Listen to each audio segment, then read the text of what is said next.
Okay,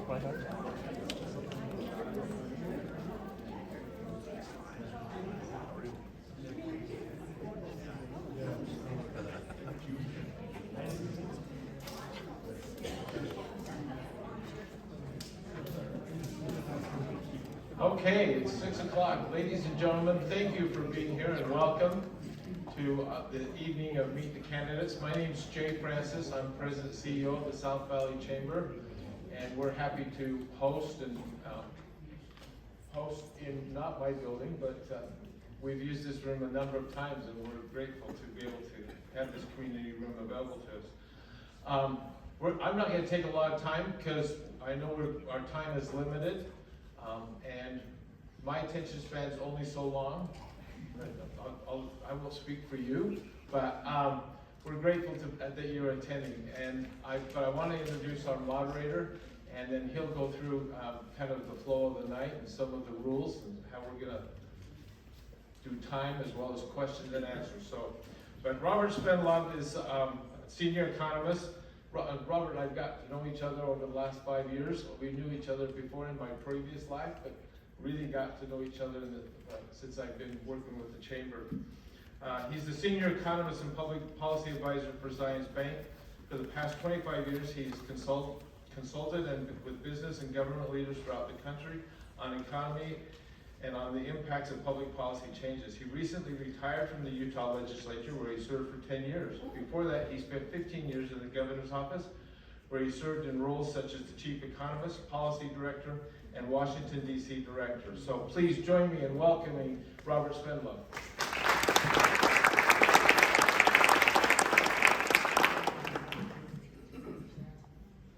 Well, thanks, Jay.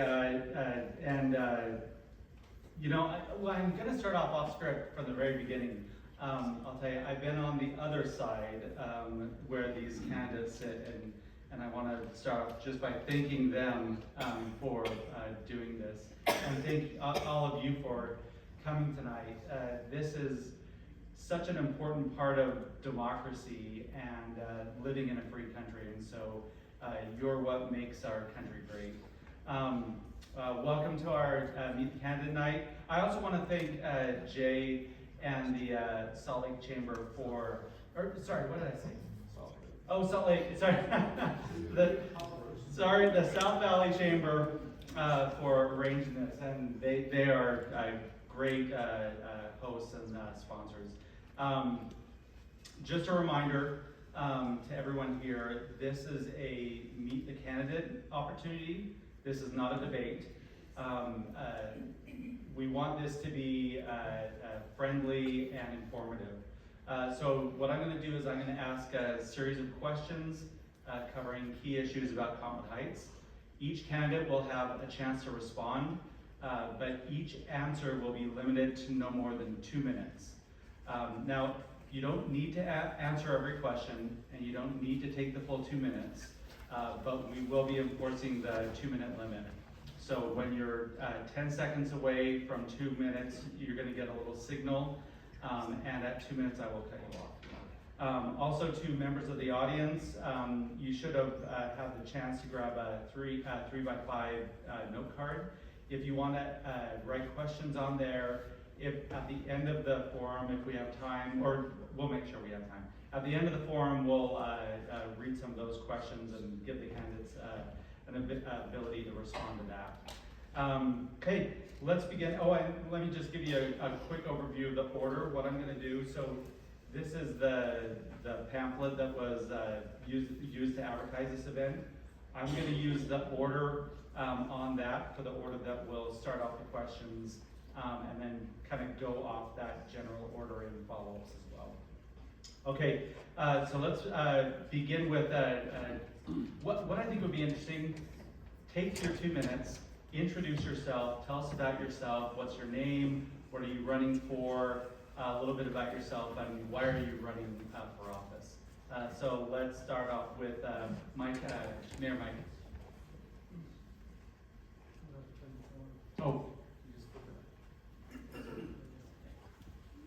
Oh, can you hear? There we go.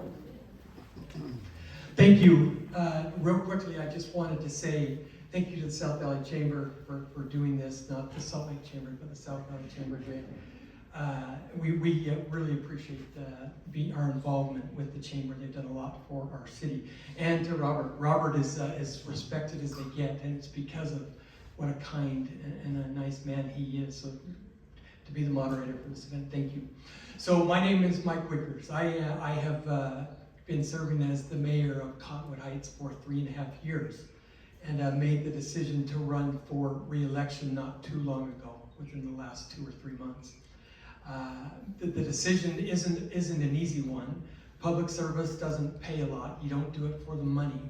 But as I was looking at some of my marketing material for the first time I ran for mayor, I saw that I had put I wanted to protect the suburban aspect, the suburban character of Cottonwood Heights.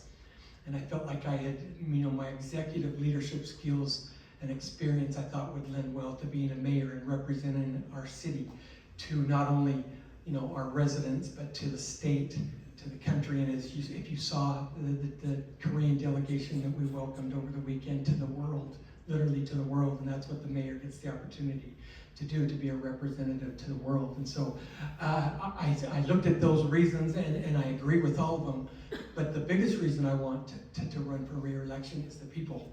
And I love my interactions with our residents. It means the world to me, and we don't always agree, and there's sometimes that we can't solve problems right away, but we have made it a point that we listen, and that every resident gets a voice. And if we can solve problems, we do, and if not, we work hard to hopefully alleviate some of the problems that comes. Thank you. Thank you. Galen Benyon, welcome. Thank you. I am currently serving as our state house representative in the legislature. And my husband is here. We are the parents of 4 kids. He was in the Air Force 26 years, and we've been back here for 13 years. And I never imagined I would be in a position that I am as an elected official. People asked me to run because they saw I was prepared, partly because of my involvement with a nonpartisan women's group that's 105 years old and bipartisan. And that's Women's State Council of Utah. And I enjoy my current service as your state representative. I believe we could have better listening and action on items brought to us as leaders. And I think that's so crucial that we're listening. And one of the examples I see is illegal short-term rentals. So citizens asked me to meet with them back in 2021, and I see their concerns as very valid, that illegal short-term rentals impact our neighborhoods. They take away housing that is for our community to live in, and they take away from our schools, really, because then there's less places for people to live in our community and raise their families. So I've been involved in that effort and led bills working with national experts on short-term rentals for state guidelines, just to treat it as a business that it is, not to get rid of them because we can't, they're not going away. I also believe we can have more collaboration in our city between us, between our leaders and the great, brilliant residents of our city. I've been knocking doors this will be my 4th campaign in 5 years, and so I have a good sense of who everyone is, and I just want to have even more collaboration on the city level. Thank you. Thank you. Sean? Good evening, everyone. Well, wake up. Good evening. I'm so glad to be here this evening. This is a wonderful opportunity to share space with the folks that we serve as leaders here and people that are part of the governance of our city. I've lived here in Cottonwood Heights for 36 years, almost 37 years. I came here 45 years ago to Utah. Didn't expect to be here for as long as I've been here, but boy, it's been a wonderful experience for myself and my family. I now have 8 grandchildren that live right here in the surrounding areas, but they all went to Brighton, my kids all went to Brighton High School. I've got a granddaughter who will be on the drill team here coming up this year. So we're pretty excited to stay involved and stay engaged with the high school here and the students, because it's invigorating to me to be able to be able to engage young people. I don't know all the lingo and the language, but I'm learning. I'm trying to get better at it. One of the things that drives me to serve here in this community is to be conscious of the necessity to be strategic in the way that we grow, to be strategic in the way that we take care of what we currently have as a city, and to be conscious of the way that anything that we do impacts our residents. And for me, that's something that is just driven inside of me. I've been in service for a long time. I served on the State Board of Education, the State Board of Higher Education, and I've had an opportunity at that state level to really see how the things that we do at the municipal level can impact the state and vice versa. So one of the things that I'm really excited about is running again to be a part of this community for 4 more years. I will not run after that. I believe in term limits. I believe in giving others opportunities, if I'm fortunate enough to have this opportunity. But I'm really, I feel fortunate to be able to serve you all. And that's something that I really live for, I strive for, and I hope to continue to do. Okay, Randy. My name is Randy Prazen. I've lived in Cottonwood Heights for 5 years, and I recently became a real estate agent here in the Valley. And I've been looking for ways to overcome objections, and I've been using AI a lot. And one of the suggestions was to run for office, and so here I am. Now, the interesting part about it is I've been in service for my entire life. I've worked with individuals with disabilities for about 10 years. And before that, growing up in the community, being of service in Scouts and in my church. And I've kind of come away from that as I've become an adult. And I was surprised to know that District 3 had an open seat in this coming election. So when I called the city offices and I spoke with Tiffany, she was gracious and told me that there was an opening in District 3 to run. And I said, well, I'm not going to run against a bunch of people. And she said only one other person was running. And I said, well, if there's just one person, then that would be good for me. And of course, I met Sean, at a fundraiser. And he's a really great guy. I hadn't known him before, so my desire to run isn't because Sean isn't doing a great job. It's simply because I want to serve the community. I'm one of you, just as every one of these representatives here up on the seat, and I'm excited for the experience. I read a lot of Louise Hay recently, and 7 Healthy Habits of Highly Effective People, and it talks a lot about spiraling your life and making choices that are different than what you typically make. And so this is why I'm making the choice. So thank you. Thank you, Randy. Ellen? Hi, Ellen Burrell. I represent District 4 in the Cottonwood Heights City Council. I'm running for re-election because I have to tell you, it's probably taken me some part of this 3.5 years to figure out how all the pieces come together. Municipal government is very complicated. I am now crystal clear that as a legislator, the real opportunities are related to policy, process, and legislation. And while I have been successful at advancing legislation and seeing that it was passed and stewarding in programs such as the Health in the Heights, I stewarded in the new subcommittee on active transportation within the Parks, Trails, and Open Space Committee, and a number of other things that I feel have benefited the city. I've served on a number of different boards. 3 of them I was elected to, including the UTA Local Advisory Council, the Central Wasatch Commission, and others. And I feel that the life experience that I've had, the life skills, have all come to this moment in my life to continue to serve my community. Any of you that know me know that my main tenet is public engagement. I ran on the motto 4 years ago, residents first. I'm very interested in seeing that the infrastructure and the quality of life is ensured within our community, and that local businesses thrive, and that we are able to have a sustainable life that is also healthy, because affluence does not buy health. And I'm very interested in clean air and the quality of our soil and water. So for sustainability, environmental reasons, and for fiscal, I'm a fiscal conservative, and so I'm very interested to make sure that we are solvent and that our city has all the good maintenance and management that we need. Thank you. Thank you, Ellen. Ernie? Good evening, my name is Ernie Kim. Lived in Cottonwood Heights 21 years. I was a Secret Service agent for 20 years, and I recently retired about 3 years ago. And I protect presidents and foreign dignitaries and other leaders. And I feel like I have very more left in me to continue to serve our community. That's why, that's the main reason I'm running.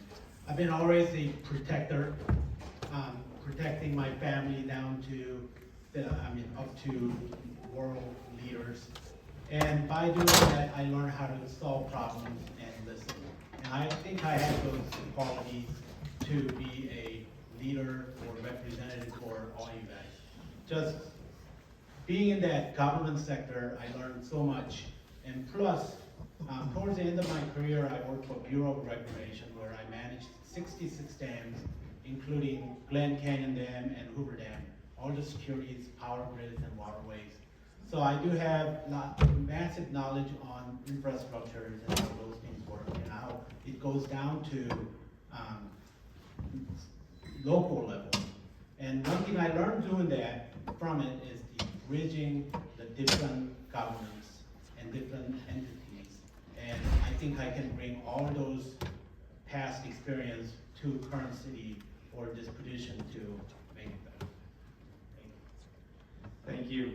And one thing I forgot to mention for everyone, this meeting is being recorded by the city, and they'll post it to their website if you want to watch it later. Okay, let's go into our one of our subject areas. Let's talk about general government. First question, public safety is one of the city's core responsibilities. How well do you believe Cottonwood Heights is currently served by our police and fire departments? And would you propose any changes or improvements? This time, let's start with Sean Newell. Wonderful. Well, quickly, a little secret about me. When I graduated from college, the University of Utah was hired for the Highway Patrol. And I got a better job offer after for more money, so I didn't take it.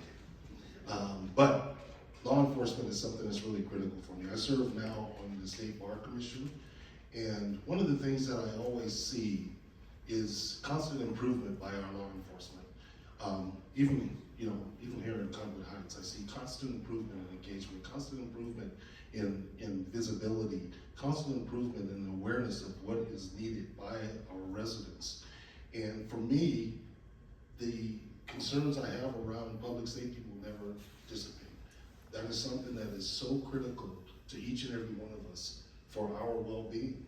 And I am 100% behind our police department, I'm 100% behind our fire departments. I just want to make sure that everyone here starts to really dive into the realities of what our law enforcement officers do, and to make sure that you're being critical, not in a negative way, but critical in a positive way, when looking at the aspects that they provide to us as members of our community. And to understand that when there's a pair of Converse crawling through your window, who are you going to call? Not Ghostbusters. You're going to call our police department. It's serious business, and they're serious people. They do serious work, and I'm so grateful for them and the work they do, and for our law enforcement at the state level. We've got a new commissioner over public safety for the state of Utah, who I think is going to do a great job. Our former commissioner is now he's in Salt Lake City, I believe, as the chief. But staying engaged with police chiefs around the valley for me is another thing that I do on a regular basis, and I do that through some of the civil work that I do. Thanks, Sean. And I appreciate it. Okay, Randy. Okay. You know, as I was listening to Sean, I had an experience. You know, one of my good friends was curious about where I was living a few months ago, and I said and mentioned Cottonwood Heights, and he said, "Oh, Cottonwood Heights, you know, had a tail light that was out, pulled up on the freeway, and got pulled over right away." And I just laughed because that hasn't been my experience here. My experience has been really amazing with law enforcement and with public safety. If there's something wrong in the city, you know, because there are several Ford F-150s, you know, dedicated to that problem. You can see them at the Hillside Plaza that's unfortunately sitting empty, but they're there continuously patrolling that area. I've seen them directing traffic on Wasatch, you know, after a large animal was hit in the middle of the road, and there they were. I have never experienced a time where I had expected to see an officer and I haven't. Additionally, I happened to be walking my dog earlier today at one of the churches down the street, and what are they, ordinance patrol folks. One of the gals was over there, and I stopped to chat with her, and I don't know who hires for the city, but these folks are amazing. Another one of those gals lives at my apartment complex as well, and she's always very, very friendly. So my experience with law enforcement and public safety has been wonderful here, and that's all I have to say. Thanks, Randy. Ellen? Of course, it goes without saying, public safety, our first responders, that's largely what our city is here to do, is to protect its citizens. And so both UFA, United Fire Authority, and the CHPD have my full support. One of the very first things I did after I was sworn in, I went through this, I believe it was a 6-week police academy to become as informed as possible in that area. I have served in capacities where I've interfaced with law enforcement, including 6 years on COY, which stands for the Commission on Youth. It was an advisory committee to the Salt Lake County Mayor's office. And I was a business representative on that, as I said, for 6 years, and I chaired it as well. And it brought together, you know, across the spectrum, those who look after youth at risk, including police, social services, educators, etc. So in my lifetime, I was taught by my mother, you know, when I got my license, she said, if you ever have a problem, you pull to the side of the road, put your emergency blinkers on, and a policeman will be there, and you can trust the police. I mean, so like the rest of, I'm sure, the candidates that are here before you, I am fully invested in seeing that we support our police department. I also proved that when the mayor and I advanced getting 3 additional traffic officers. That was about, was that 2.5 years ago now? That was related to work that the mayor, to his credit, had done with the Utah Department of Transportation to see that Cottonwood Heights could get enough funding to hire 3 new traffic officers to conduct the traction control at the mouth of Big Cottonwood Canyon in the wintertime. And the reason I'm supportive of that, certainly, but also... We're at time. Oh, we're at time. Oh, for goodness sakes. So, pass the baton. Okay, Ernie. Wrap it up with. Public safety is a priority, and also it's foundational for me. Like I mentioned, I served over 20 years in law enforcement. I understand what each law enforcement and police officer go through daily, and firemen as well, or women. I travel all the 50 states and all over the world, except for North Dakota and Alaska. I met and I interact with every local, state, and federal law enforcement in the past, and thanks to Chief, we are bar none, we're one of the best here. And if I had a chance to work as a councilman, I would love to continue to work and give full support on their training, what the equipments and all other things, even mental supports and all that stuff to make our city safe and do all the right things. Our city has a great police department and fire department. Recently, our backyard was on fire, our neighbor's backyard. Police and the fire department rolled up so quick and put that fire out. It was exceptional and outstanding. And we need to continue to support them, and I understand what they're going through, and I will continue to give my 100% support to all those individuals who's working and serving us every day. Thank you, Ernie. Mike? Thank you. Yeah, so you know, I get asked a lot, what do you do as a mayor? You know, tell me what, you know, what are your responsibilities? What are your day-to-day? And every single time I get asked that question, I lead with, well, you know, public safety, which means making sure that our residents feel safe in our community is priority number one. How do we do that? Well, if you follow the news cycles, some of the city celebrations around our state have had serious incidents that have happened over just this past year. You know, gang shootings, things that just shouldn't happen at those type of events. When you go to our Butlerville days, thanks to Chief Russo and his staff, you can't walk 20 feet without seeing one of our officers. Every single officer that we have is on duty. And the reason for that is, you know, seeing police officers almost everywhere you turn makes the people that attend this event understand they're not going to do anything nefarious because our officers are there and the presence is there. And so, thanks to Chief Russo, that's his goal throughout the city. We've worked in multiple different places to make sure that our officers are seen, that they interact with the community. They do an autism event that brings kids with autism to our city hall every year to interact with them. Our officers get to interact with them and understand who they are, so that if they ever do see them and run into them, that they've met them before and that they're not scary people. Real quickly, after a single year of being on the board of the Unified Fire Authority, I was asked to chair the board along with 14 other municipalities. And the reason for that is because I actually read their 300-page budget book and came back with recommendations, and we actually saved $1 million from what had been planned to be spent out of an $80 million budget. Thanks, Mike. Thank you. Okay, Galen?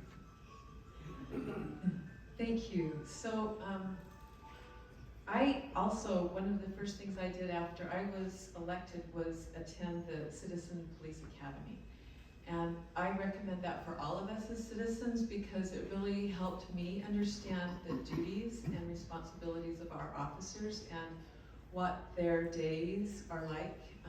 I really appreciate that Chief Russo offers counseling for our officers. They encounter traumatic experiences in their work, and I appreciate that he understands that and wants to keep them healthy. I can think of a lot of things I'd like to say about my interactions with the officers always being positive.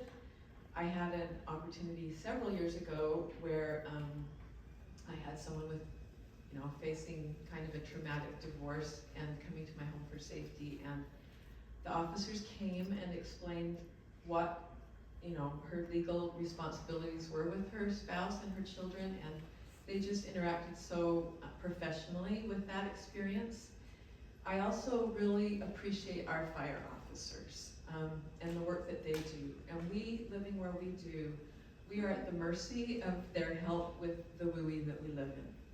Our property rates are going up because of, you know, our insurance rates are going up because of our proximity to these lands. And I serve on Natural Resources Committee at the state, and I know we've cut like only 10% or less of the fires get beyond 10 acres because the fire officers around the state take their work so seriously and train so hard, and we have programs statewide to reduce risk of wildfire, like the Watershed Restoration Initiative, which I was able to help put within state code to ensure that we keep this great program. So I believe always that we need to be aware of where we can improve. Thanks, Seth. Thank you. Appreciate it. Okay, I'm an economist, so you have to talk about tax policy. So everyone hates taxes, but they are absolutely essential to fund government operations. So in your view, what is the best way to develop an adequate but fair revenue source for the city? And just for information, kind of the two primary revenue sources at the city level are property taxes and sales taxes. Let's start off with Ellen this time.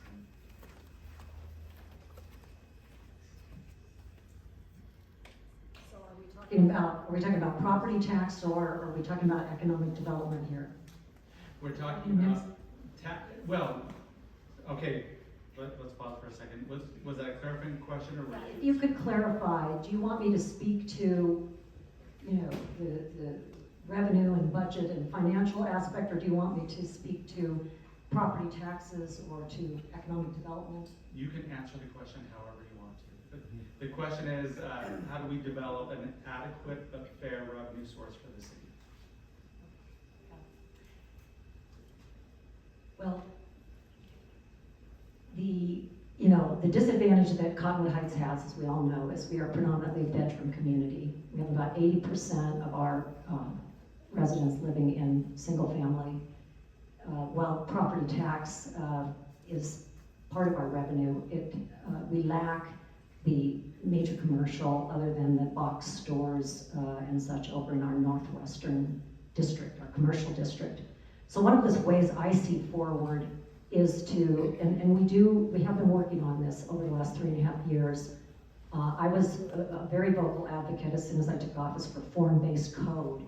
Now that had already been initiated in the administration before mine, but I see that we need streamlining so that we can have the kind of developments, both in the way of commercial and in housing, that need to densify along Fort Union Boulevard, which is one of our only major thoroughfares that has transit. We know that corporations look for, and local businesses need employees, and they need housing that those 20-somethings and such can attain. Whether it's rentable, I favor for-purchase, development of for-purchase product in Cottonwood Heights at, with a significant amount of that at a percentage of AMI that, allows for people to live in our city, and that quality that the diversity of our citizenry comes from is an important part of keeping our city healthy. And in terms of revenues coming in, we are in the process, as we all know, of the town center that has devised. Ernie. Property tax and the sales tax are two income streams that they mentioned. You need to budget in such a way you can maximize and efficient to bring in the income and utilize that.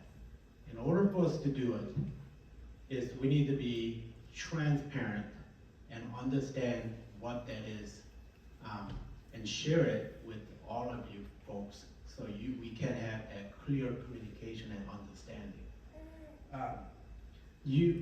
What I learned from past is you want to avoid short-term decisions where it creates long-term liabilities. And I've seen that over and over in federal government, where we make quick decisions and it affects everybody. What Ellen said, we have a lot of fixed income folks living here. We need to take care of them by bringing revenue in a different way, such as sales tax, and we try to bring in other businesses to support that. And another thing I propose, or I like to do, is look at each department and make sure they're working efficiently to their maximum capacity where we are not wasting money. I understand our budget, about close to half are going into our employees in our city, and make sure those folks are taken care of, and we need to look at all that. And I love to review that, and I have a history looking at, I managed $44 million budget at the Bureau of Reclamation. I know how to do that, and I know how to cut, and I know how to make it efficient. And I can bring all that value to our city and make our city more efficient and using our tax efficiently so you're not burdened by it. So tax raising taxes is one option, but we gotta look at other options before we going forward. Thank you. Okay, thank you. Mike? Thank you. You know, it's interesting, I don't know if everybody understands, the state tells the city how they can raise revenues. Every single bucket that we have to raise revenues, sales tax, use taxes, you know, in energy, property taxes dictated by the state. The one thing that we can do when we need more revenue is increase the mill rate for property tax. I'm really, really proud of our council the last 3.5 years because we are the only city in Salt Lake County that has not raised that property tax mill rate. Why? We face the same inflationary pressures of every other city. But instead of saying we need more from our residents, we have looked to our staff and said, hey, we've got to be more efficient in how we do some things. We've asked them to make hard decisions. We've put off some things that maybe we would have spent earlier. But making the hard decision of we're not going to just rely on our residents to raise property taxes every single time. You probably know we put a tax initiative on the ballot this past year, and that was for a town center. So instead of us saying we're going to raise our property tax mill rate and do a sales tax bond and not giving our residents a choice, we decided to ask our residents, are you willing to pay for this town center that we've been talking about? And our residents voted yes. I was told by multiple people it's not going to pass. The residents will vote for police and fire, but they wanted this, and we gave them the choice. And so I have felt so really good about tax policy for our residents. We want to provide services, public safety, infrastructure, roads, parks, and open spaces without putting excess burden on our residents. And today, you have one of the lowest property tax mill rates in the entire Salt Lake County. And we plan on, it doesn't mean that we won't ever do that. Inflation's a real thing, but it's been since 2018, and we hope that it's still a few years out. Thanks, Mike. Galen? Okay, thank you. So all of us, if we live here in Cottonwood Heights and have our primary residence here, we receive a 45% reduction in the cost of our property tax because it's our primary residence. And we're one of 17 states that extends that to landlords. And the purpose of that is to help landlords keep rents lower. But we can see that that is really not working in our state as we have some of the highest rental rates in the nation.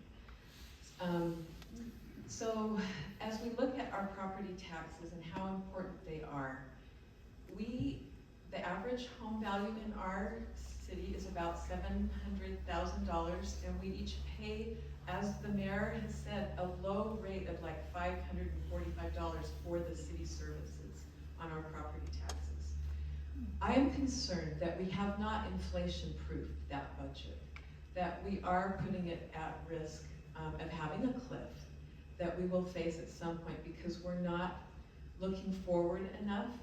As I have knocked doors so many times, as emails, I've been at town halls, and studied the data for our city, I understand that we are a wise city that does not mind investing when we need to in our infrastructure and for the things that we want for our city. So I can see that we might need to increase that levy and that the broad majority of our city would support that if we continue to be transparent and very careful with how we use those dollars for the investments that we all want for our community, for safety and other priorities. Thank you. Sean? It's hard going fifth. A lot of the things that I believe in have been stated. One of the things that we are doing as a city, partly because I'm cheap, is that we're being very careful in the way that we instill any types of taxes or anything for our residents. We can mitigate some of that through bringing in new business, and that's some of the things that we're doing here with the town center. We've also got a new development that will be happening at the gravel pit that will bring in some new other tax dollars and some other residences that will be incorporated into our city. So those small things will help. But I agree that we have a budget that we need to be really conscious of. And we've got to do some things that sometimes are unpopular. But I don't want to be caught in that trap where we have to have a huge tax increase somewhere along the line that's going to impact our residents in a negative way. We will have to look at, within the next couple of years, incremental tax increases, to be perfectly honest. It's just going to have to take place, but we have to do that in a wise way. Now, we don't want to do that in a way that's going to impact people negatively, but do it in a way that there's some semblance of a soft impact as those taxes take place. But those are the inevitabilities of running a city. We're going to have to look at those things very closely. And we're going to have to do those things understanding that not everybody's going to be happy with that, but we have to do the right things for our community. And that's what we're here for, and that's what we're tasked with, and we carry on our shoulders as council people, is taking on that burden of navigating that space for you in a right way and a proper way that doesn't get us in trouble. Thanks, Sean. Randy? I think it has all been said, but I do want to just kind of reiterate, tax leakage is a thing where we choose to spend our money, whether it's in another city or Cottonwood Heights. It improves our quality of lives, and like Sean said, and so many other people on the panel today, taxes go up. That's just a fact of life. We're all going to pay higher taxes at some point, but the key is keeping Cottonwood Heights in the same bracket as we are sitting right now. Just to continue to maintain where we stand in the county, and I believe that that's possible with continuing to build the infrastructure that we need at the town center and at the gravel pit, and being very strategic in the way we choose to bring the additional commerce to our city. Thank you. Thank you. Okay, let's go in a little different direction for a few minutes. Let's talk about development and growth. So looking ahead 5 to 10 years, what opportunities and challenges do you see for Cottonwood Heights? And what should we be doing now to address these opportunities and these challenges as we prepare for the future? Let's flip the order, and we'll start this time with Ernie.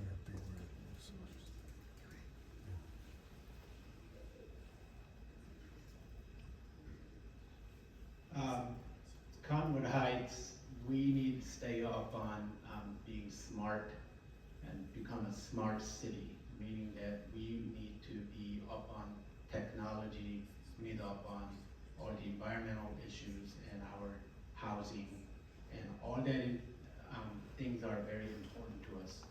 And we need to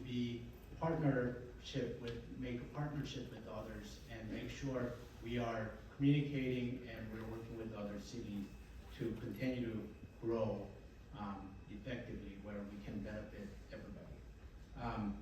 And we need to preserve our neighborhood so that we have the same character going all the way forward.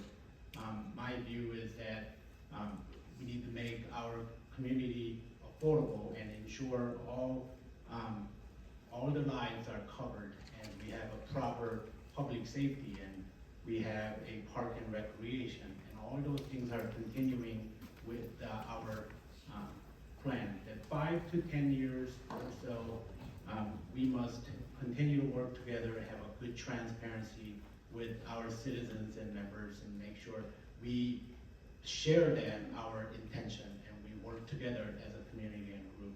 I think that's going to make us our more effective and very smart, efficient city going forward. Thank you. Ellen? In 2 words, air quality. In the next 5 to 10 years, we are on track for a level of air pollution that is horrendous.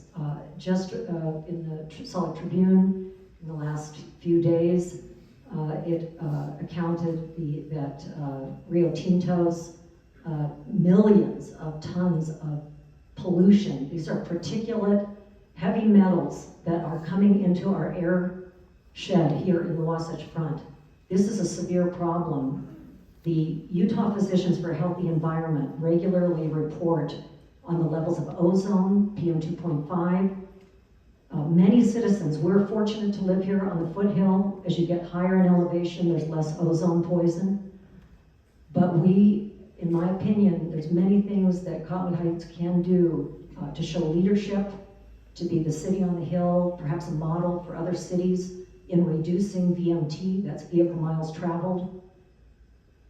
The combustion engines in our car, we all had hopes maybe 10 years ago that things were going to change in terms of traffic patterns. Traffic is a major threat in the next 5 to 10 years. The very thing that we love, and maybe why many of the people in this room chose to live here, is our location, the city between the canyons and proximal to I-215. But we all know one of the key things I get from all my constituents is traffic calming, the noise and traffic of fast-moving vehicles. We've had deaths in our crosswalk. These are all man-made problems that we need to address over the next 5 to 10 years, and my 2 minutes is going to end any second, and I want to leave you with the litany of things I could talk about from the Olympics, and my colleagues here will bring up the many subjects I'd like to bring up. Air quality is super important, and traffic. Thanks, Alan. Randy.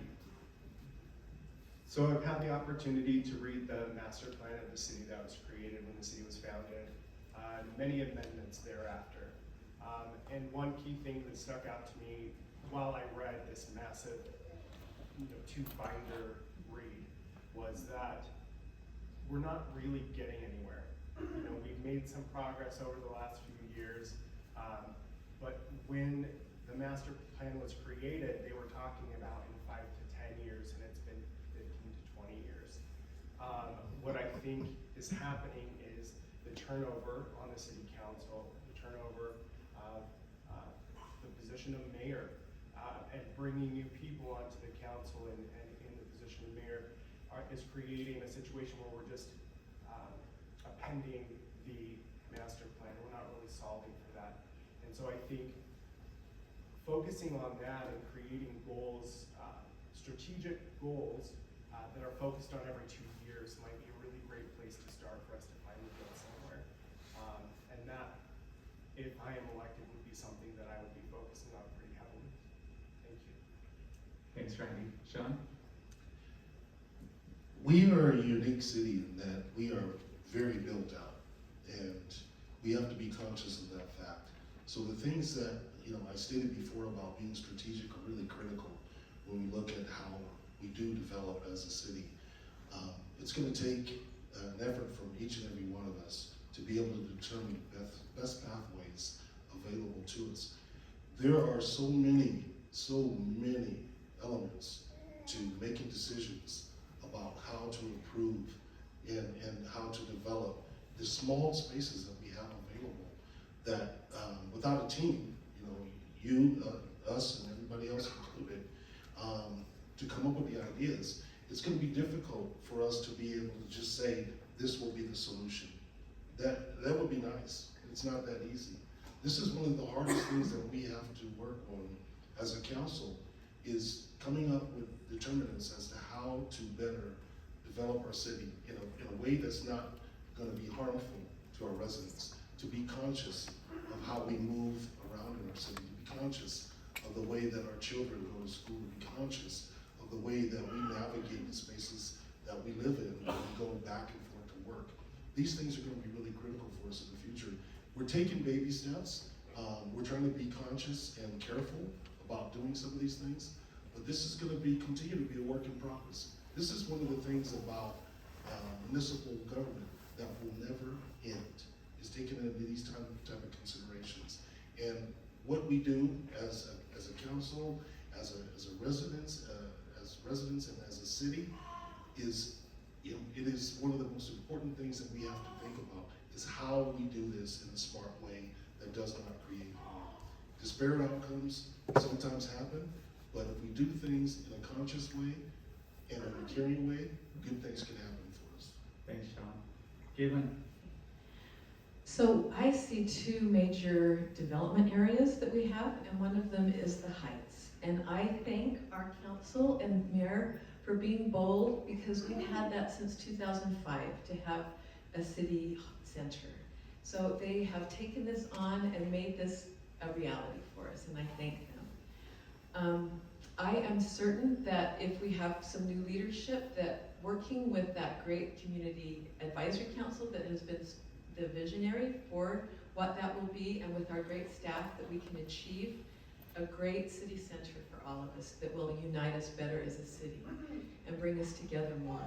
And as we look at the gravel pit development, I am concerned that our city council increased the height to 10 feet for the northern end of that development, when our standard height limit has been 6 stories. So I think that's something that if I were elected, I would rein back in.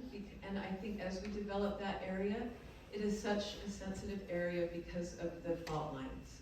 That it will take a lot of research and a lot of work. We can't just maximize profit there. We have to take the facts of what that land is into account and make it, you know, as I looked again at the city's plans, that it can be a great recreation area, that there can be climbing walls, that there can be other things that would make it through an earthquake better than some other developments. And then the thing I really want to focus on is our city is not growing. We may be diminishing in size. I see families here with large families that the kids are moving on and they can't afford to move back here, at least to purchase a home. So we have to invest in housing in this city. We have to have bold conversations with our city about what it means to have density increase in our city, where it makes sense, and I'm done. Mike? Thank you. Yeah, so I don't, I've said this a couple of times tonight, but the state actually mandates that cities create a general plan. And the reason they mandate that is they require you to plan for growth. And if you do not do that, they will take away grant dollars for transportation. And so cities have to do that. We have been working on an update to our general plan for a couple years. We actually think that this fall sometime we'll actually pass a new general plan. And what you do within the general plan is say what makes sense and where can we grow. You know, I told you in the beginning, one of the reasons that I decided to run was because to protect the suburban character of Cottonwood Heights. We are who we are. We're a built-out community. So to just say, hey, we're going to let people build as high and as dense as they want, we have to be very strategic about where we allow that. And I think we've done that. One of the things that was mentioned about the height at the gravel pit, that height was actually approved by the previous city council in a PDD2 that was created. That city council passed an ordinance in that PDD2 that allowed for a certain amount of height based on how far the building was set back from Wasatch Boulevard. And so for us to then deny that height that they requested would have gone against what was approved in a PDD2 ordinance. So I just wanted to clarify that. But one of the things that we have to do as a city council is prepare for redevelopment. So when a shopping center decides, hey, we don't want to have 80% of our ground be asphalt, the city can work with them to try to create ways to develop whether it's shopping or residential areas that make more sense. The governor has a request to cities to look to build smaller, to create smaller lots and smaller houses that will allow for higher density there. Thanks.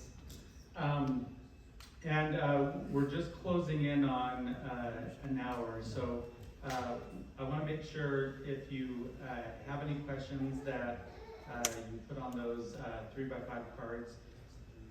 If you could pass them to the end, and then Jay's going to grab those and bring them up to me.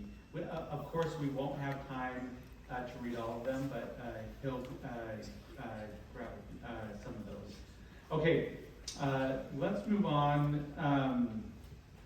Let's do this one. So, you know, we live in the shadow of some amazing mountains, and we have close proximity to 4 world-class ski resorts.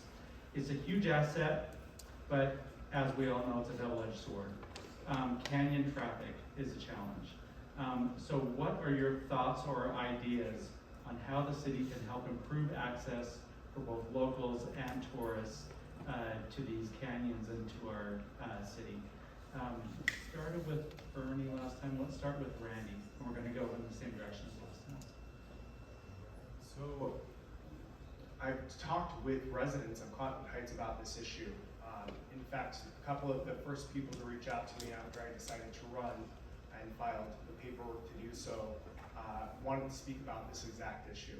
And I think, based on my conversation with them, what matters to the people in this city is that we don't install another freeway along the mountain. And what matters to the city is that we don't build a gondola, and that may be unpopular for some people, but I think we need to focus on realistic solutions, and building a gondola up the canyon is putting the cart before the horse. I've heard along the lines that in 50 years we're not going to have the snow up the canyon to support the infrastructure of the gondola anyway. So if we're not going to restore the Great Salt Lake to bring back the greatest snow on earth, why are we going to build a gondola? It doesn't make sense. Some of the meaningful things that I've heard are, controlling the traffic out Fort Union, to build some of those roundabouts that we have just right outside here that took a couple of years to get through.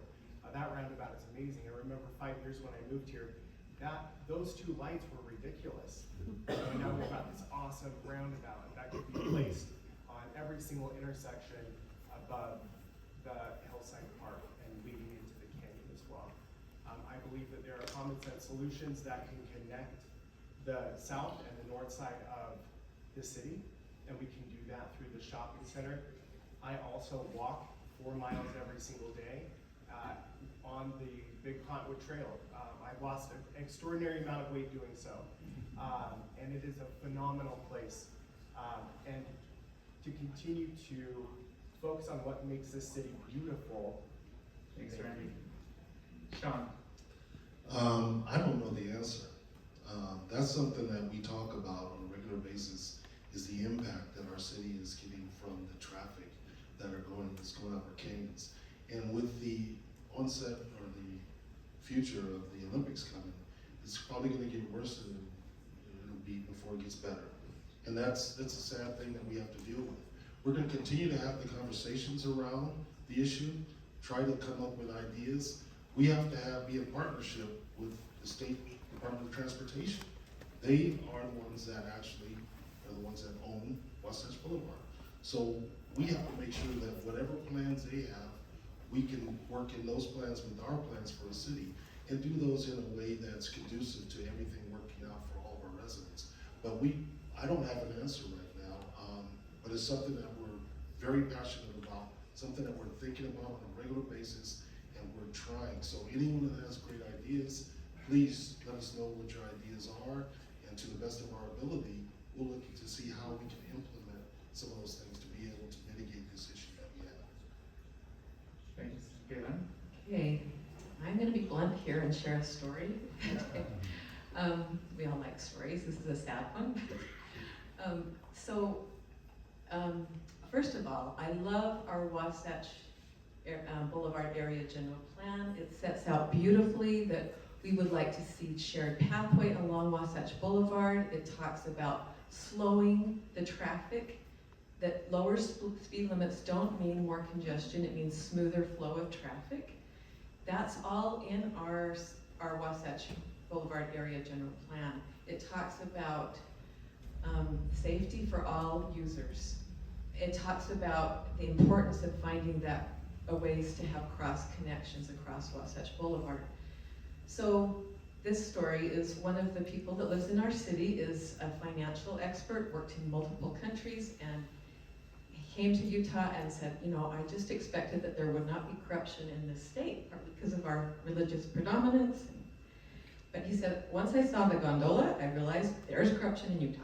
So, and that is the point, that the sad part is that because we have a litigation, some of it from grassroots groups, some of it from our city water provider, from Salt Lake Public Utilities, for the watershed, that there is no future movement right now for a solution, because UDOT says that they can't even do the common sense solutions that we all support of more busing, tolling, and things that would reduce traffic. So, you know, to be realistic, when we look at areas that have a lot of impact, like these canyons, eventually what we see in a lot of places is a reservation system for those high impact weekends, which is not most of the year, but more and more that it includes the summers. Thanks, Galen. Thank you. Mike? Man, I gotta get a lot of information in, so don't start yet. Ready? So first off, I do not support the gondola. I voted to support a resolution to not build the gondola. If you want to be involved to stop the gondola, there's one way to do it. It's approved currently by UDOT in their environmental impact statement. Lobby your legislators to not fund it. That's the one way that it can get stopped. So one of the things that's pained me the most about my job over the last 3.5 years has been the traffic on Wasatch Boulevard. So one of the things that came out in that environmental impact statement is phase 1 is building the mobility hub at Big Cottonwood Canyon and an enhanced busing model. That would send up buses every 5 minutes during peak hours and then the same coming down. That would get off 30 to 40% of the cars off of the road and on buses. The reason that has not started is because of lawsuits by Friends of Alta and Salt Lake City. I have been lobbying for the last 6 months to have Salt Lake City and the Friends of Alta to please amend their lawsuits to let phase 1 get started. It'll take 2 years from the beginning of building the mobility hub, ordering the buses, and to getting that solution fixed. I got notice yesterday, Friends of Alta and Salt Lake City have agreed to amend their lawsuits, and they expect to sign something within the next 2 to 3 weeks to allow phase 1 of the EIS to move forward, to finally give us some solutions on Wasatch Boulevard to make a difference. Wow, I did that faster than I thought. 15 seconds. 15 seconds. Anyway, in phase 2 of the EIS is the redevelopment of Wasatch Boulevard. And as been mentioned before, we want our speeds slower on Wasatch Boulevard. We want shared pathways, which has been mentioned, and a boulevard feel that's a beautiful street with medians to help people understand they're not driving on a fast highway. Thanks, Mike. Ernie?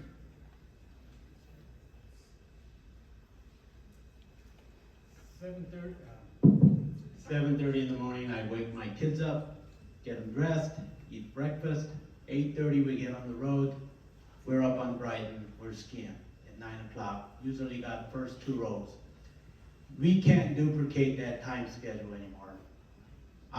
Therefore I stopped skiing. I gave it all up.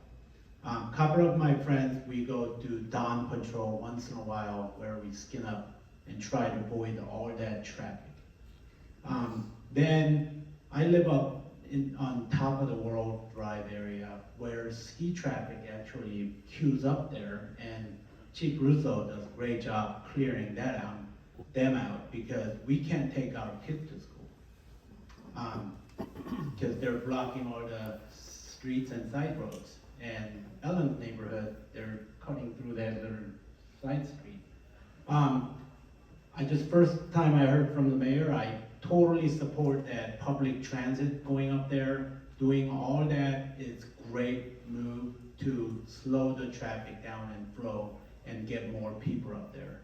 And to me, it's bridging that gap between UDOT, ski results, and us. We working together as a unit and try to solve this problem. I think we're one step forward to doing that, thanks to the mayor and his council members. And I continue to work on that, so I can go up there and enjoy the ski slope again, because I haven't seen it for a while. So that's something I like to work on, is working with the other entities to make sure we can come to a good resolution, so we all can enjoy and go skiing about 9 in the morning. We can get a first chair. Okay. Great, thanks. Ellen?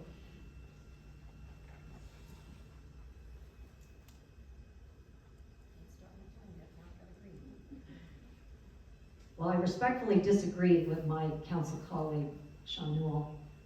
There's been many great minds, hundreds of great minds, thousands, maybe tens of thousands of hours that have been put into this problem. This did not drop out of the sky. There's many other cities and towns in the United States that are the gateway to a place that is highly sought after. Anybody been to Washington, D.C.? What do you do there? You want to see a monument? It's timed entry.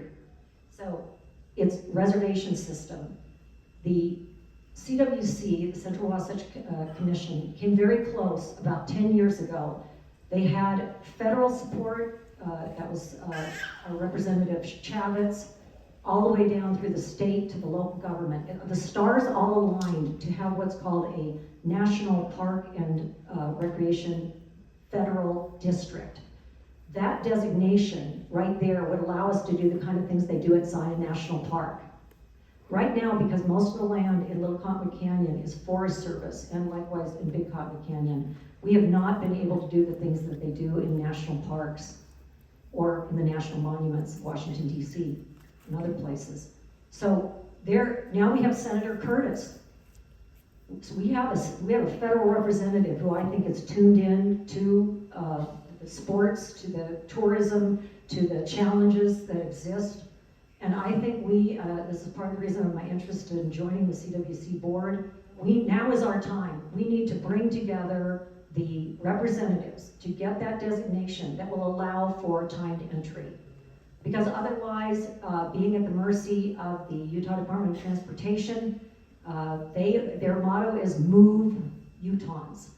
And the gridlock that will occur, even by their own scoping measures in the neighborhoods of Cottonwood Heights, will remain after the parking garage is completed for the gondola. Thank you. Okay, so we're gonna turn to our audience questions, and there's a lot of great questions, so I'm gonna try to get through as many as we can. Let's drop it down to 1 minute so we can get through as many as we can.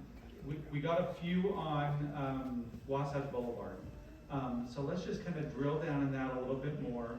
I'm going to paraphrase, but what specifically are you willing to do to help mitigate speeding on Wasatch Boulevard, to address concerns about road design, and acknowledging that the state owns Wasatch Boulevard, what can and should the city be doing?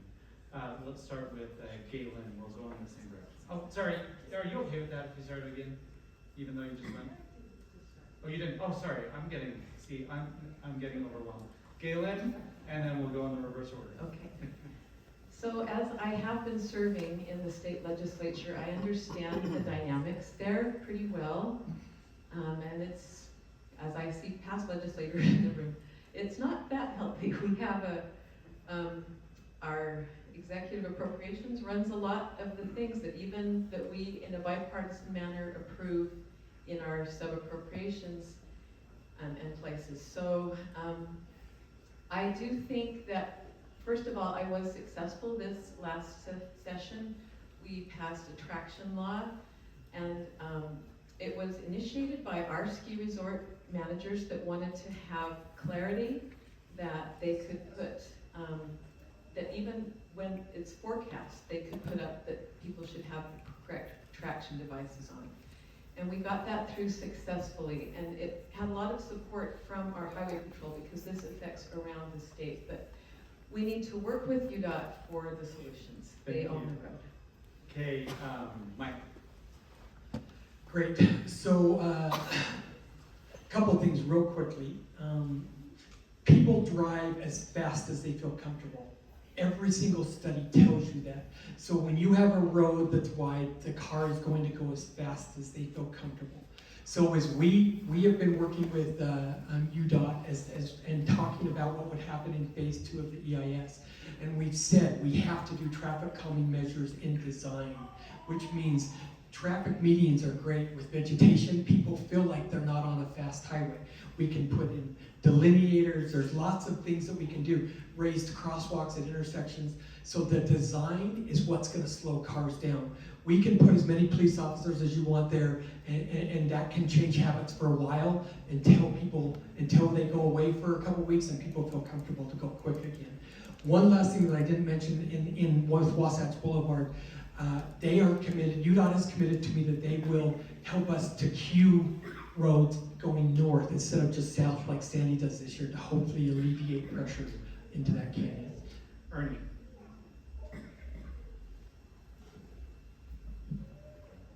Can I yield my time to Mayor because he has great points? Sorry, Ken. No, I'm just kidding. What he covered is what I was thinking, but perhaps I can go and try to round up some grant money to get more police support there so we can have a regular presence there instead of running blitz. I think that's another great solution. I hear motorcycles zooming by on Wasatch starting about 9:30 at night, and they zip through pretty much daily. There's way to do that. I know it's a manpower issue, it's difficult. Perhaps we can get overtime money through a grant or other partnerships. And I think that's another solution I can offer, that we can try to solve that or slow things down. And of course, what the Mayor said about designing and changing roads and putting vegetation, those are perfectly great ideas to slow things down. Thank you. Ellen. 2 women about my same age have been killed in crosswalks, one on SR 190 this past December, and another woman 3 years ago where 3500 East comes into SR 210 Wasatch Boulevard. Human life is sacred. Let me say this again. Human life is sacred. Are we as a city authority, we have municipal authority anywhere that our city streets intersect a state route. This is a matter of budget. This is a matter of priorities. Where do our priorities lie in Cottonwood Heights?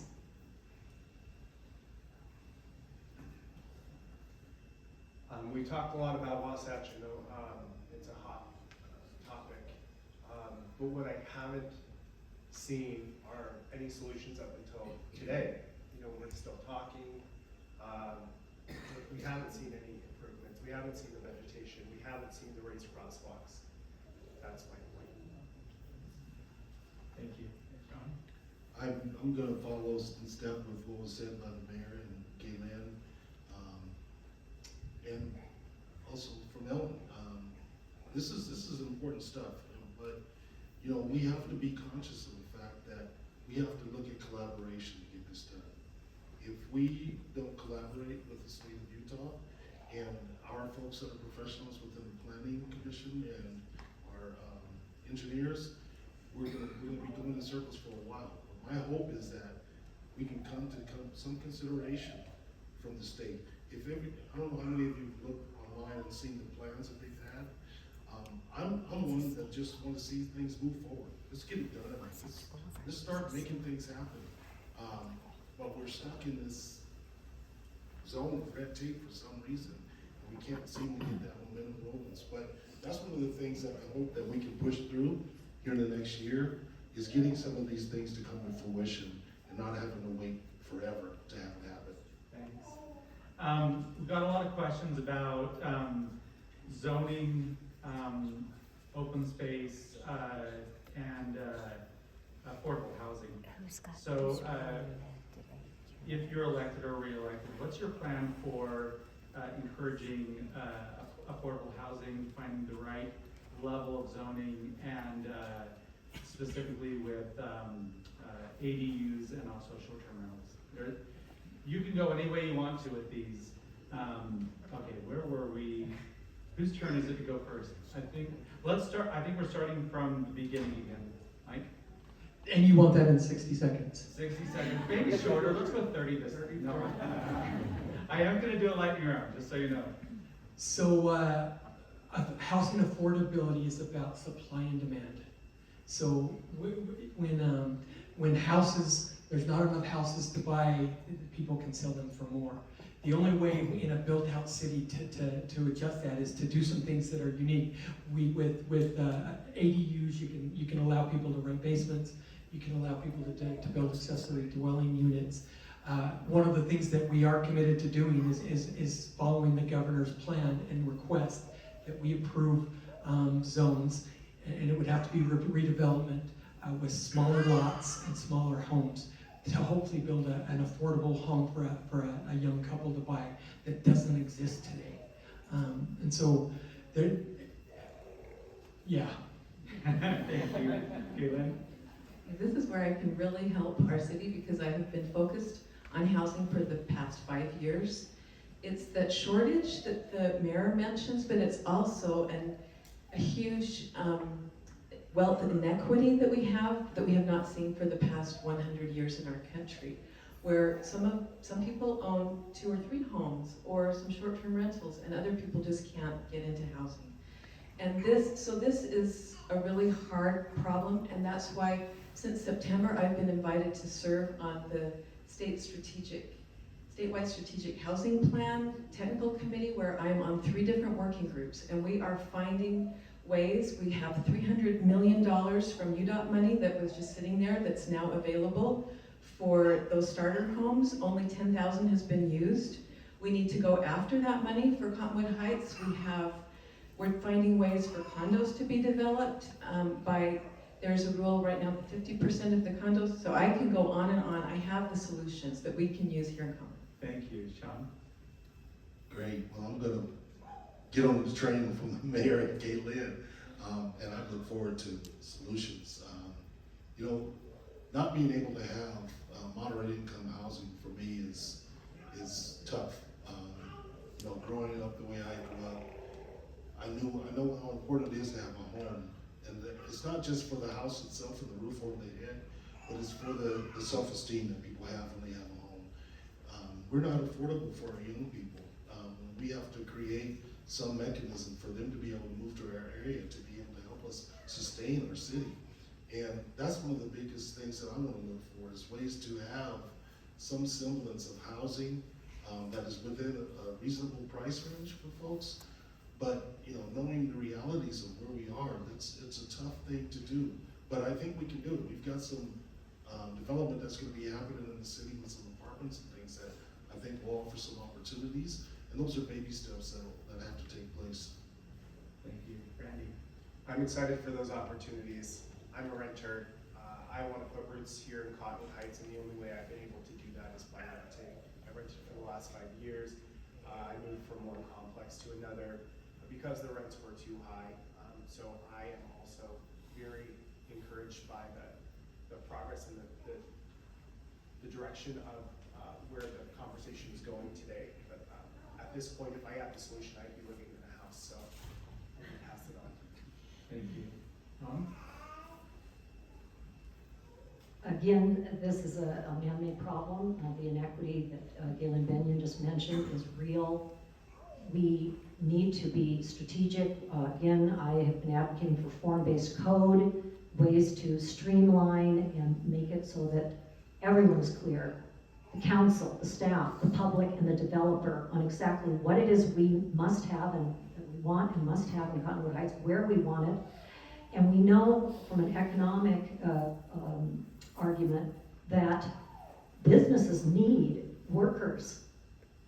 And we need to be able to say that we provide that, because with the gentrification in Cottonwood Heights, we have a lot of elderly people, we have a lot of very wealthy people. People are moving in from all around who are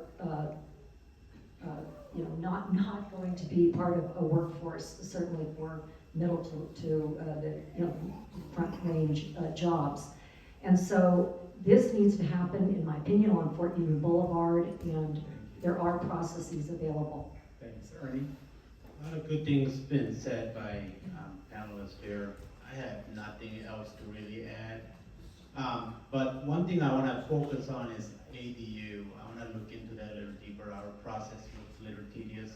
Maybe we can streamline it and look into that a little more, where you can Okay, thank you. For the next round, I'm gonna try to get as many of these questions in. We're gonna go lightning round, which means no more than, I'm gonna say 15 seconds. Or like 2 sentences, it's essentially yes or no, and you could just leave it at yes, but you can give a quick explanation if you want to. You know what, just for ease, because we're going fast, I'm gonna go into that original order again. Should we go back under the Salt Lake County Sheriff? Mike? Absolutely not. Okay. The city has saved millions and millions of dollars by having our own police department. Okay, Gavin? I agree, and we have faster response times, it's all good. Sean? Absolutely no. No. No. No. There we go. Hey, this is fun. Let's go. Oh, this one's good. What is your full-time occupation? Mike? I work for a company, I'm an executive for Old Republic Title Company. They're the second largest title insurance company in the country. I am a veteran spouse and grandma, and a state legislator. I retired 3 years ago to do this. I currently manage a bakery at a local grocery store. I'm also retired, grandmother, wife, homeowner, and writer. I'm a published writer. I'm a consultant for, I do executive protection for different leaders. Great. Next question. Should Cottonwood Heights subsidize fiber communications such as Utopia where taxes having to be passed? Do you support subsidizing Utopia? No. No, Nope. No. We studied it, it's very expensive, and the commitment is decades. Definitely no. No. That's fun. Okay, in the past, Cottonwood Heights signed a resolution against building a gondola. Do you still feel strongly against a gondola? Do you feel strongly for or against a gondola? If elected, will you fight against it? I'm against the gondola. It does nothing to stop traffic from driving to the mouth of Little Cottonwood Canyon. against the gondola, definitely, and to add to that conversation, we can use noise cameras. I did a whole study on this. Around the country, if we have noise concerns, our city can invest in noise cameras and give civil tickets for those and warnings before we give tickets and end the noise. I'm a no on the gondola. Restore the Great Salt Lake. No. I'm against gondola, and we do not have proper infrastructure such as power grid to support it. Great. Last question. The question is, what are your 4 most important issues? But I'm going to make it a little bit easier and give us your top 2. What are the 2 issues you're really passionate about? The town center has kept me up at night for 2 years thinking about everything that's possible, and I know we can create a place of identity that our citizens are going to love. They're going to love to go to it, and they're going to be proud of it. Second is tax policy. I want an efficient city that pays our staff well, that provides services, but doesn't put the burden on our residents. Housing, because we are not growing, our city is not growing, and it's not attainable for people to live here that want to be here, our children and friends. And we can do that through our short-term rental policies and through the many avenues that the state is starting to open up. I'll take what you 2 offered, plus I'll add safety on our streets. 2300 East on the west side is a serious concern for me. I've been pushing really hard. It's a heavy burden financially, but I'm going to continue to fight for that. I don't know how anybody could disagree with anything that's just been said. I also support fair housing, but I love the beauty of the city. I wouldn't be here if it wasn't so beautiful. Safe mobility for all users in the form of transportation alternatives and air quality. protecting our community and preserving affordable future. Great. So our time is for the closing statements. I'm going to give each candidate 1 minute to give a closing statement, and let's go in reverse order for this one. So we'll start with Ernie. I'm so thankful I can be here today and share my brief thought on these issues. I'm not a politician. I've been a government worker for 20 years. Learned a lot of things being a federal employee. I saw a lot of leaders or politicians, they claim they're public servant, and as soon as they get to Washington, they became party servant, where they forgot about the community and who they got elected from. I've saw that, I've seen it enough. That's not who I am. Once again, I'm not a politician. I'm here to listen and try to provide you a solution. That's why I'm here, and I'm love to earn your vote down the road when that time comes. Thank you. Thanks, Ernie. Ellen? I'm dedicated to the health, safety, and well-being of the residents of Cottonwood Heights. That is first and foremost. I have demonstrated over the last 3.5 years my dedication to deeply diving into dozens and dozens of topics, challenges, and celebrating also with my council colleagues and the public the many wonderful things in Cottonwood Heights. You may see me out on my e-bike because it's a joyful thing for me that as my husband and I enter the last third of our life, we have our health and well-being. That's what I want for the citizens of Cottonwood Heights, and I will continue to work on process, transparency, and accountability. Thanks, Ellen. Randy?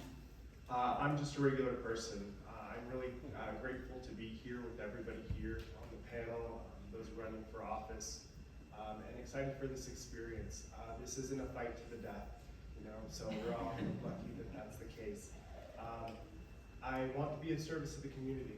I really do. I think that it's a remarkable thing. I'm here to, up-spiral my life, and I'm here to work across the aisle in a very nonpartisan way. This is a nonpartisan position that I'm running for, and I just want to make a difference. So, thank you. Thanks, Randy. My thing is I have such great pride in this community. Coming here and being received the way I've been received in this community has been phenomenal. Doing the work that I've done in this community, working with our youth, working with some of you here in this audience, I want to continue that. I want to be a part of our development, our strategic and careful development. I want to be a part of our security, and making sure that we're safe here in our city and that we're developing in the right ways. The biggest thing that I want to make sure that everybody understands is I want each and every one of us to participate in the processes that we're talking about up here and in the issues that exist within our city. You are the most important part of what we do, and that is where I really want to see us dig in deep and get after things and to consider each other as we continue to work as a community. Thank you. I just want to thank all of you for coming tonight. I agree with what Sean just said, that the citizens of our community, that is partly why I am putting my name as a candidate. I think we can be listening even more and involving even more our citizens. I think that we can be even more collaborative with our citizens and one another on the council and the staff, to really use everyone's talents to the fullest to achieve the community that we want. And I thank all of our past and current city leaders for the dedication that they give to our city, for their creation of the great master plans that we can rely on for the Wasatch Boulevard, for the city plan that talks about mixed-use residential from 2005 that we haven't realized, but it's been part of our plan since then. And so I think we're building on a great foundation, and just offer more collaboration and Thank you to the Chamber. Robert, thank you, and thank you to everybody who's here today. I think this has been beneficial. One of the things that I'm most proud of in my 3.5 years as mayor of Cottonwood Heights is that I have not governed politically We don't run as Republicans or Democrats in municipal government. And there's a reason for that. Roads aren't Republicans or Democrats. Police isn't Republican or Democrat. You know, we're elected to do what's best for our residents, and I promise you, that's what we try to do every single day. Keep the divisive rhetoric at the state and the federal level, but our cities, that's not what we're about. We are about providing services and helping our residents and solving problems. I love our community. From the bottom of my heart, every interaction that I've had, some not even as positive as others, but I love our community, and I'm grateful that they've given me the opportunity to serve as mayor, and I hope that they'll do so again. Okay, thanks, Mike. Hey, please join me in thanking everyone.